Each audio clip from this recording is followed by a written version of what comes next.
Buenos días, ¿qué tal chicos? ¿Cómo están? Bienvenidos otra vez a la clase de psicopatología. El día de hoy vamos a revisar una clase titulada Psicopatología de la Conciencia. Esta vendría a ser la clase número 16. Hoy sí de verdad les digo que esta va a ser una clase bastante cortita porque es un complemento de la clase de la semana pasada de la psicología de la orientación. Pero nos vamos a centrar un poquito más en la conciencia el día de hoy, sobre aspectos que nos pudieron haber quedado en el aire o que no hayan terminado de estar completamente claros. Nuevamente me gustaría recordarles el valor de este mes que tenemos en la universidad, que es el valor del servicio. Capacidad de intención permanente que tiene un ser humano de ayudar, consolar y ver felices a sus semejantes, sean conocidos o no. Ya que lo estamos viendo desde el mes pasado, yo espero que hayan reflexionado un poco acerca de cómo está su espíritu de servicio ahorita siendo estudiantes de medicina. Próximamente van a entrar al área clínica y probablemente se llenen de más actividades académicas combinadas con el trabajo del hospital. Muchas veces se nos puede perder de vista cuáles son las prioridades en el momento en que nosotros estemos en el área clínica. Por ejemplo, a algunas personas se les olvida que al final esta carrera es de servicio y se centran solo en la idea de pasar, aprobar exámenes y descuidan los servicios clínicos, descuidan a los pacientes. Y por el contrario, en el otro extremo, hay personas que por darle la total importancia al asistencialismo, pues descuidan la parte académica. Entonces la reflexión del día de hoy, hablando otra vez del valor del servicio, es que ahora que ustedes van a empezar a ver pacientes próximamente, no se descuiden y no pierdan de vista lo importante. Lo importante es servir a los demás, pero para poder servir ustedes también tienen que tener el conocimiento suficiente como para que sus intervenciones no sean solo en el furor curandis, en el furor de ayudar, sino que también sean intervenciones de calidad, que sean óptimas y que sean eficaces. De nada nos sirve querer ayudar un montón si no sabemos cómo ayudar o si gastamos energía de más en una forma incorrecta de prestar el servicio. Para cerrar esto, recuerden el versículo que está ligado a este servicio, que es Marcos 10:45, porque ni aun el Hijo del Hombre vino para que le sirvan, sino para servir y para dar su vida en rescate por muchos. Vaya, entonces los objetivos de esta clase es que identifiquemos los términos de conciencia y atención, que conozcamos las funciones de la conciencia, que identifiquemos los trastornos de la conciencia, el término de atención y las características que tiene la atención. Vaya, vamos a hablar de conciencia. Yo les hablé un poquito de esto, así en palabras, hoy va a estar escrito. La conciencia es un fenómeno neuropsicológico en el que participan distintos centros cerebrales. ¿Se acuerdan que les mencioné esto? El sistema activador reticular ascendente. Eh, yo sé que lo recuerdan de neuroanatomía, ¿verdad? Todas esas sistemas que viene desde la médula espinal hacia el cerebro, que hace que nosotros podamos no solo mantener los centros vitales como los centros de la respiración, sino que nos da la conciencia eh, en el sentido neuropsicológico de estar alertas y presentes en un momento. Por supuesto, para eso también incluye la participación de la corteza cerebral. También ustedes ya habrán entendido de sus otras asignaturas, tanto de anatomía como de fisiología, que la corteza cerebral interviene en todos los procesos, ya sea generando pensamiento o procesando estímulos que a su vez se tienen que decodificar y a través de eso procesar la realidad. Habíamos hablado en la clase de senso-percepción justamente de esto, cómo todos los estímulos del medio entran a través de receptores de todo tipo por los órganos de los sentidos y luego estos llegan a la corteza cerebral, la cual los decodifica y nos hace generar pensamiento a través de esos estímulos.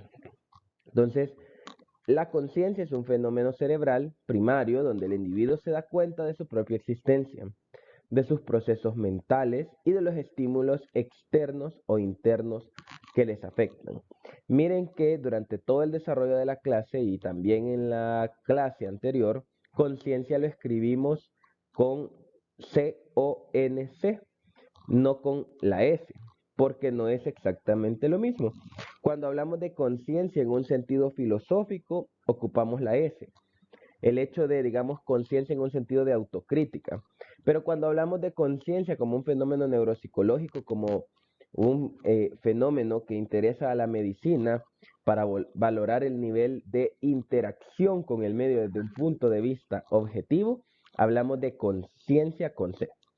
Oye, eso ténganlo bastante presente porque no es lo mismo. Y justamente es importante de saberlo porque pues no es del tipo de conciencia que vamos a hablar. En el uso coloquial del idioma estamos más acostumbrados a ocupar la palabra conciencia justamente en ese sentido filosófico, ¿vea? Es que vos no sos consciente de tal cosa. Y no es que esté mal usada, simplemente la diferencia, aunque suene exactamente igual, la podemos ver o la podemos diferenciar gramaticalmente o a través del fonema, perdón, de la S. Entonces no es de eso de lo que estamos hablando. Vale, entonces la conciencia psicológica nos permite identificar como propios los fenómenos que ocurren dentro de nuestro psiquismo y confrontarlos como tales frente a la estimulación del mundo externo.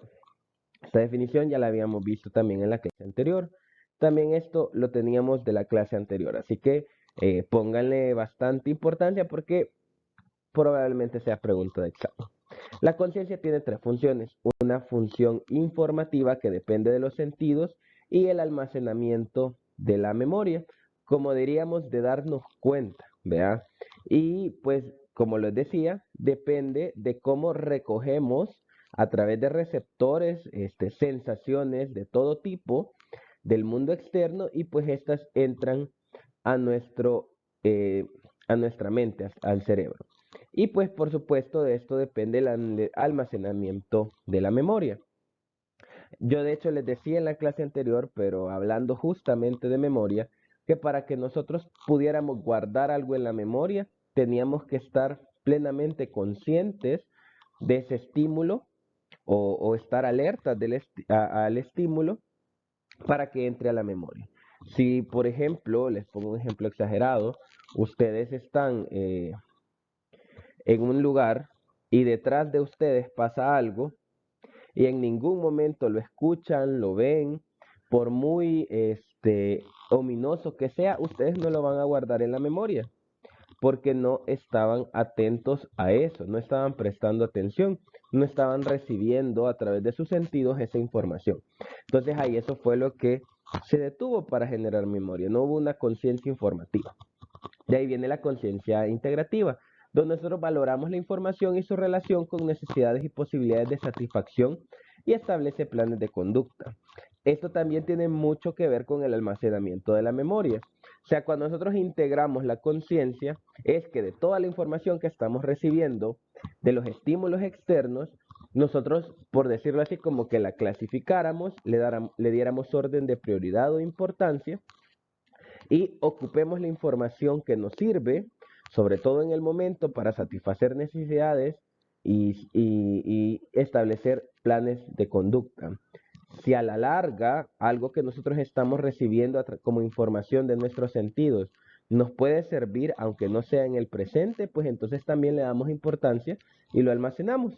¿Vea? Y a veces de manera directa o de manera evidente nosotros decimos, esto me va a servir después. Pero estamos poniendo la función integrativa de la conciencia.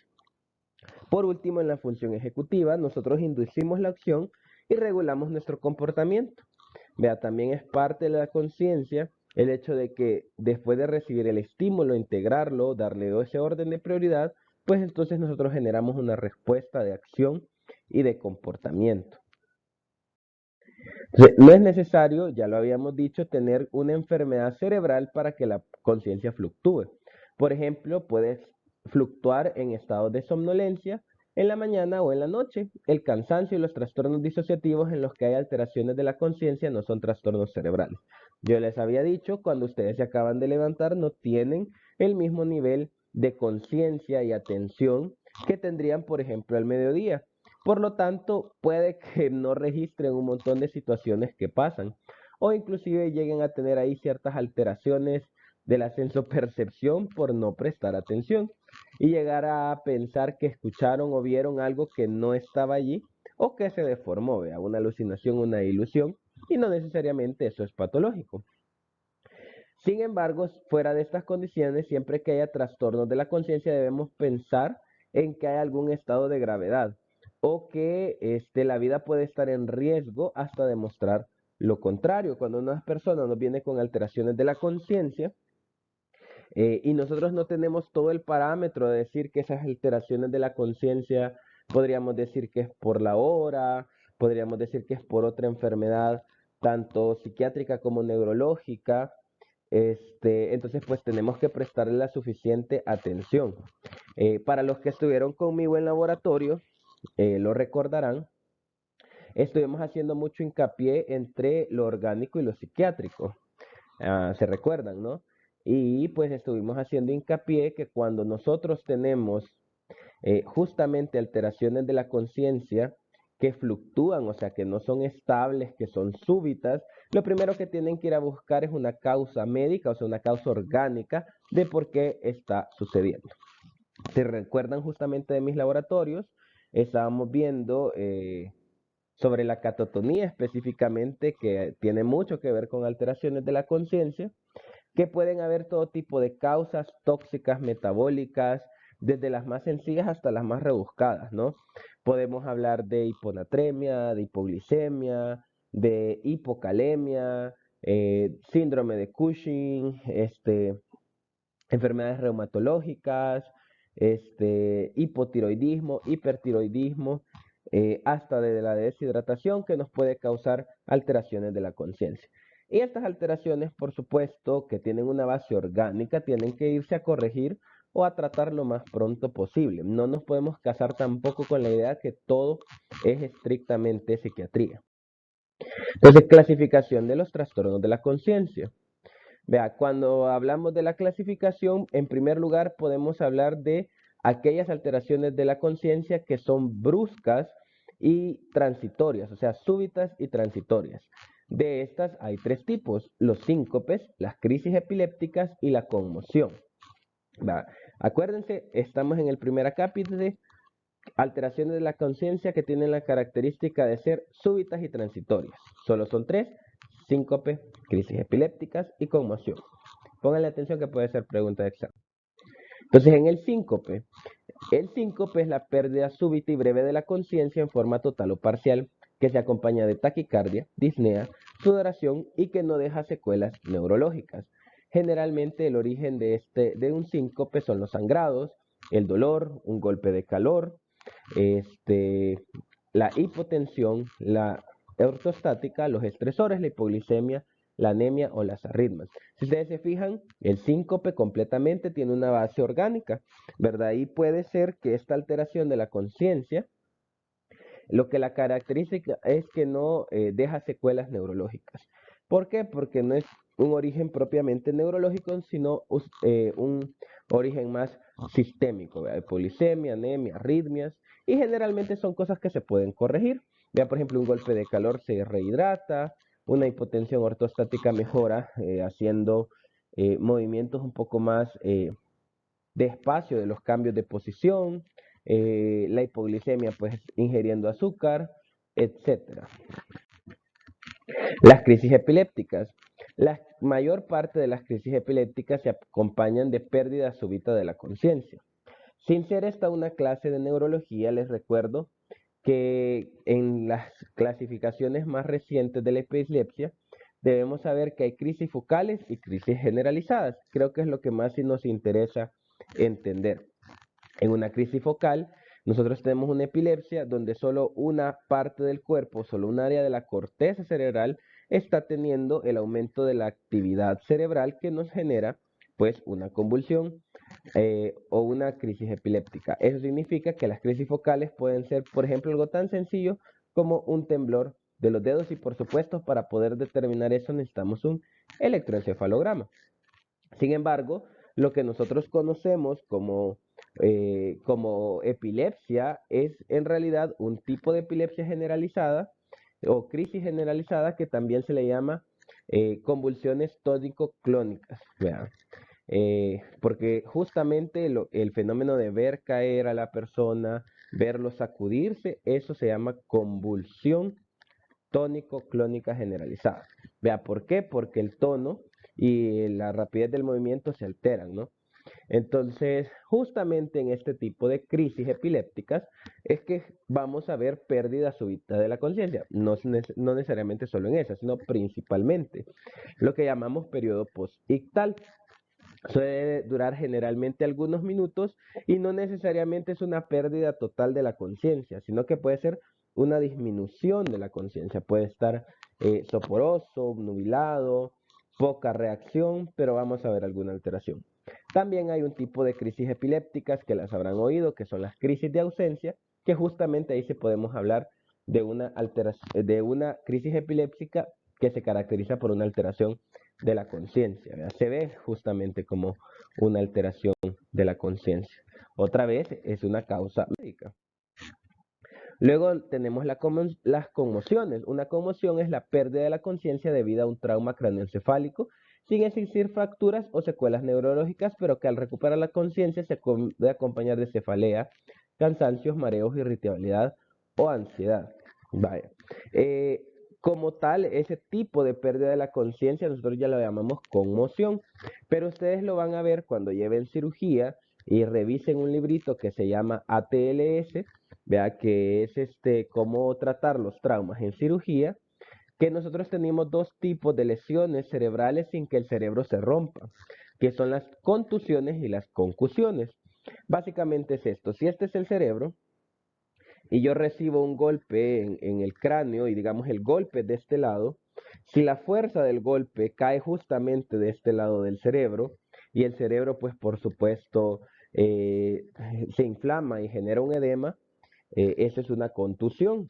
Vea, esa contusión, o sea, que es el golpe en sí, nos lleva justamente a esto que estamos describiendo, que es la conmoción.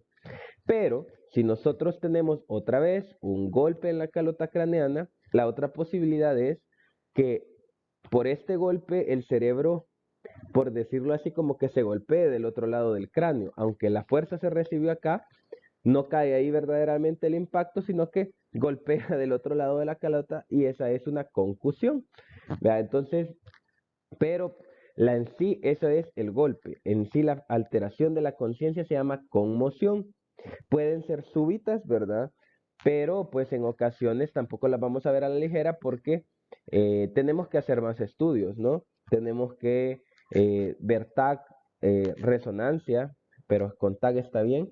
Y recuérdense, la definición decía que no dejan secuelas neurológicas.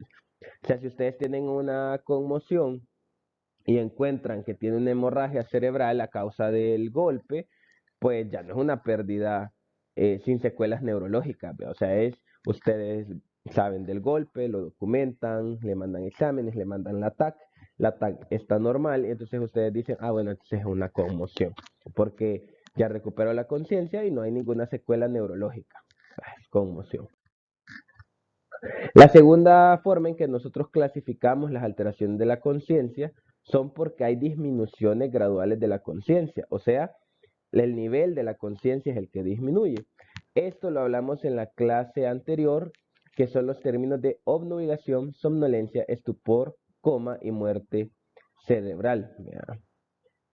Los definimos rápidamente en cuanto a disminución gradual de la conciencia. La vez pasada lo hablábamos como trastornos cuantitativos de la conciencia. Es justamente lo mismo, porque estamos hablando de niveles.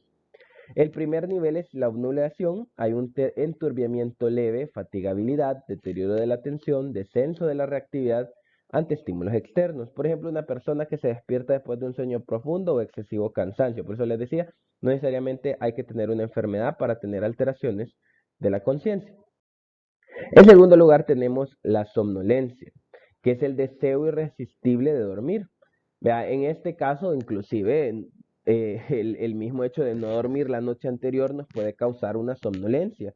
Aunque si es una alteración del estado de la conciencia, tampoco vamos a decir que hay una enfermedad. Sin embargo, hay enfermedades relacionadas. Vean. La clasificación internacional de las enfermedades del sueño, hay un acápite completamente que se llama hipersomnias, que justamente trata sobre aquellas personas que tienen somnolencia durante el día y que no se explica por otras enfermedades y no se explica tampoco por una deprivación del sueño durante la noche, sino que más bien por una excesiva somnolencia tanto en el día como en la noche. Luego tenemos el estupor, cuando un paciente es inconsciente, pero que responde a estímulos dolorosos.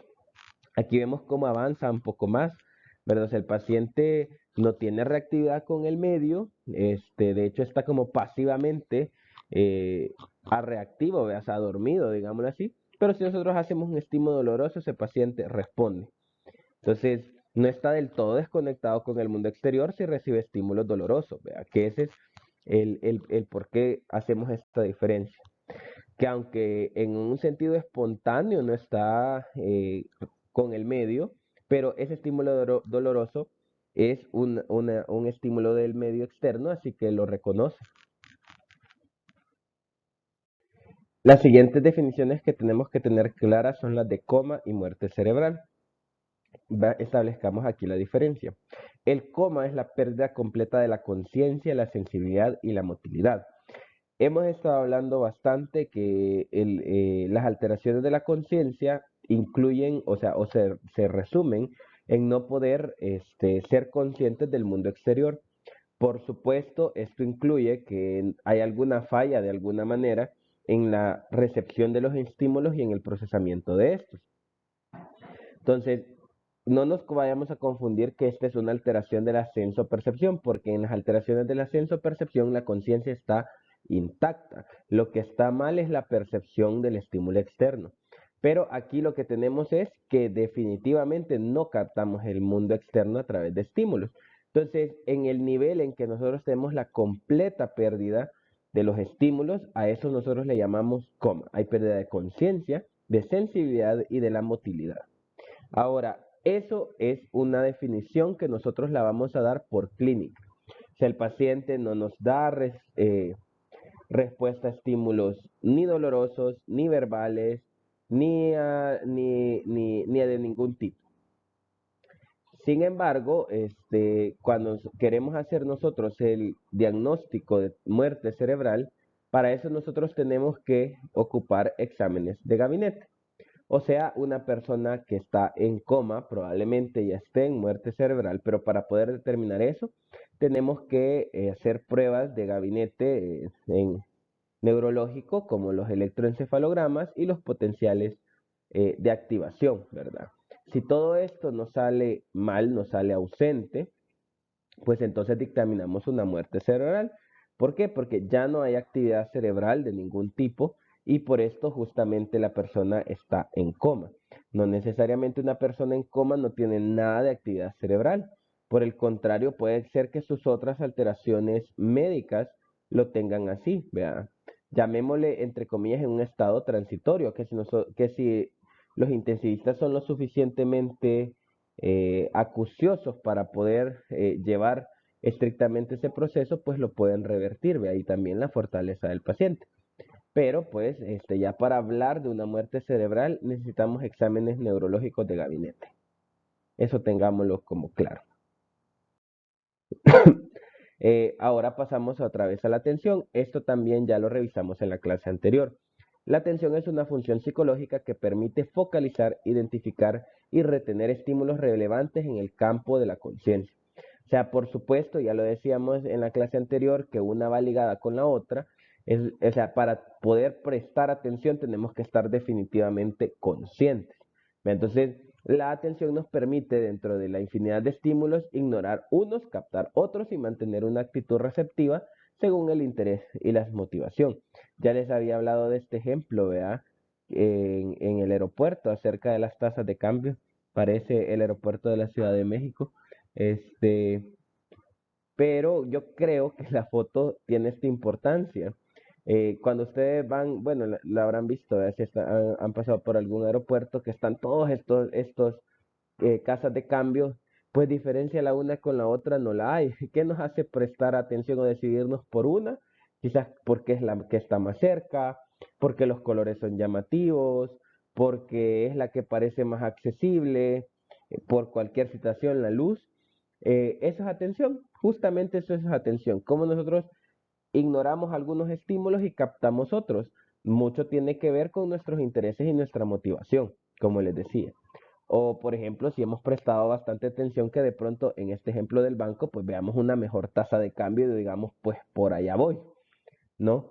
Pero pues de ahí que hablemos de esta función de la atención. Cómo focalizamos, identificamos estímulos, tiene que ver con nuestros propios intereses y motivaciones. O sea, por ejemplo, si ustedes, vamos a poner otro ejemplo, ustedes ven una pintura, o sea, un cuadro, una pintura en un museo, les aseguro que nos paramos los 180 estudiantes a ver esa pintura y su servidor y cada uno ve algo distinto. Vea, ¿por qué? Porque mis propios intereses y motivaciones me van a hacer que yo me fije en en alguna cosa de esa pintura. Vea. Entonces, de hecho, fue un ejercicio bonito. Ponerlos a todos a ver una pintura y preguntarles qué es lo que ven ahí. Sin ánimo de psicoanalizarlos, claro que no. Sino, para ver esto de la atención y la memoria, vea, a qué le prestamos atención unos y los otros. Entonces la atención, ya se los había dicho justamente ahorita y en la clase anterior, es una función dependiente de la función de la conciencia. De tal manera que si la conciencia está alterada, definitivamente no vamos a prestar atención, ¿verdad? A su vez, la atención puede estar alterada sin que haya alteración del estado de la conciencia. Eso también ya lo habíamos establecido. Y el ejemplo era, por supuesto, las clases, hasta las clases que yo les doy. Si ustedes no están, con la intención de prestar atención o tienen un estímulo más fuerte, y eso también lo vamos a mencionar y lo mencionamos en la clase anterior, ustedes simplemente no van a prestar atención. Miren, estas muchachas no tienen ninguna alteración de la conciencia, no están soporosas, ni somnolentas, ni obnubiladas, y pues no están prestando atención. ¿Vea? Entonces, la conciencia está bien, pero la atención no, vea. Entonces, la atención es fundamental para procesos de aprendizaje y funcionamiento adecuado de todas las funciones cognitivas. Otra vez viene el ejemplo que yo les ponía de la memoria. ¿Cómo se les va a quedar lo que está dando este profesor en la clase si ellas están en el teléfono? O sea, ellas están con otro estímulo del medio. Lo que se les va a recordar es el chambrecito que sea que estén revisando, o el Facebook o el Instagram, o qué sé yo. Entonces, la conciencia tiene tres características y tiene que ver con lo que estábamos hablando también en la clase pasada, las explicamos, el volumen, la estabilidad y las oscilaciones. Hoy voy a ser más puntual en definir esto. Y igual les digo, revísenlo, pregunta de examen, porque pues en las dos clases lo hemos mencionado.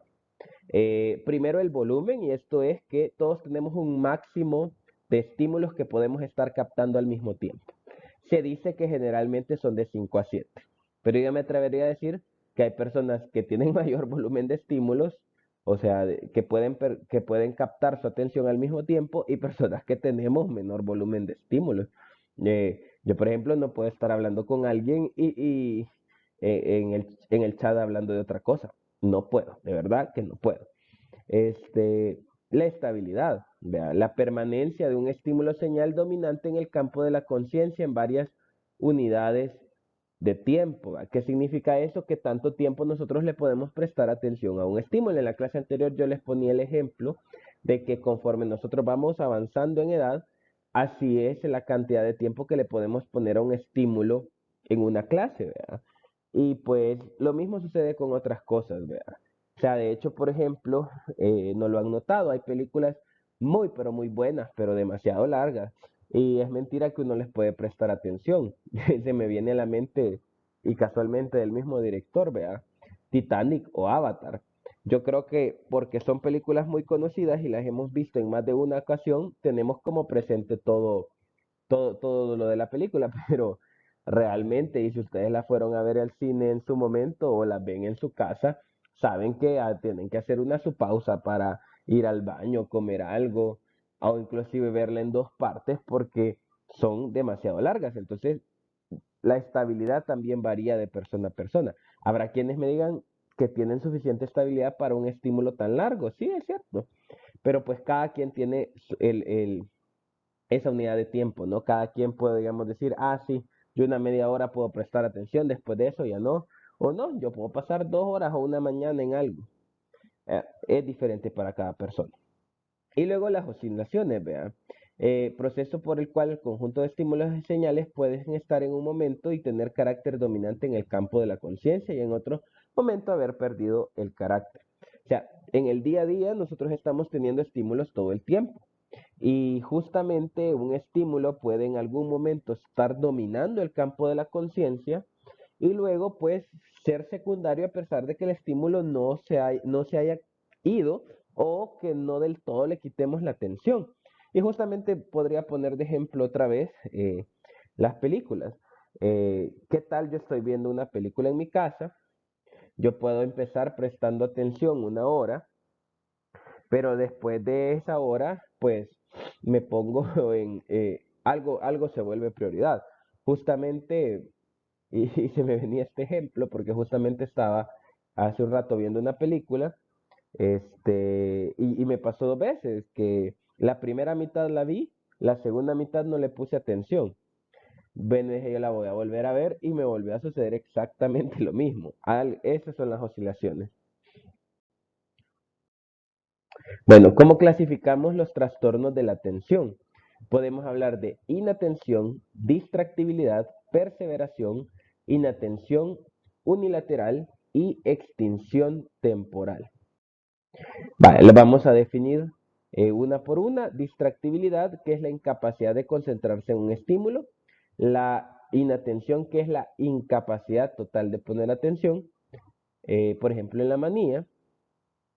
Y la perseveración, que es la incapacidad de cambiar de un estímulo a otro. Miren ustedes cómo se relacionan la una con la otra. Cuando hablamos de distráctil e inatento. Hablamos de distráctil cuando una persona en un estímulo específico es incapaz de concentrarse. Por ejemplo, en la escuela. Pero eso no significa que no pueda prestar atención a otros estímulos, simplemente a ese estímulo no presta atención. Pero en la inatención, ahí sí es completamente una incapacidad de poner atención. Ya no solo se extiende, por ejemplo, en el caso de la escuela, a la clase, se extiende a las indicaciones, a lo que le dicen los padres, a las conversaciones, en nada puede prestar atención. Y luego está la perseveración, que es la incapacidad de cambiar de un estímulo a otro, ¿verdad? Lo veíamos también como en las alteraciones del pensamiento, pero hablando desde las alteraciones de la atención, pues hay gente que permanece en un estímulo una y otra y otra y otra vez, ¿vea? Y eso es perseveración. Hay un montón de situaciones en las que esto se puede dar. Bien, por último, estos dos términos que realmente no los vamos a describir frecuentemente en el examen mental, pero que son buenos que los conozcan. En primero, el síndrome de inatención unilateral, que lo mencionábamos. Ocurre cuando se producen daños que afectan al hemisferio cerebral no dominante, generalmente daños en el lóbulo parietal derecho, lo que conlleva a que para el paciente lo que esté situado en el lado afectado no exista. O sea, ¿qué sucede? Cuando hay daños en un hemisferio cerebral o en un lóbulo específico que integra ciertos estímulos del exterior, por supuesto, en esas situaciones un paciente no va a poner atención y no lo va a poder este, captar o memorizar porque justamente para él no existe, no hay dónde integrar. Y luego luego la extinción temporal. Aquí tenemos que entrar en otro campo un poquito más profundo hablando de psicología.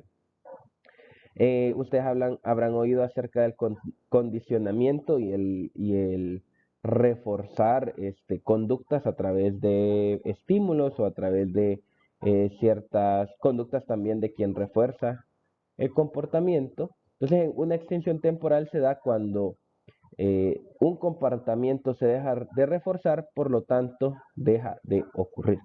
Vea, quizás este término lo podríamos ocupar cuando nosotros, por algún motivo, tenemos algún seguimiento con un paciente, le estamos dando un manejo conductual y de pronto vemos que ese paciente retrocede y deja de hacer una conducta porque nosotros justamente ya no se la estamos reforzando o pues otras personas que podrían hacerlo, reforzar ciertas conductas.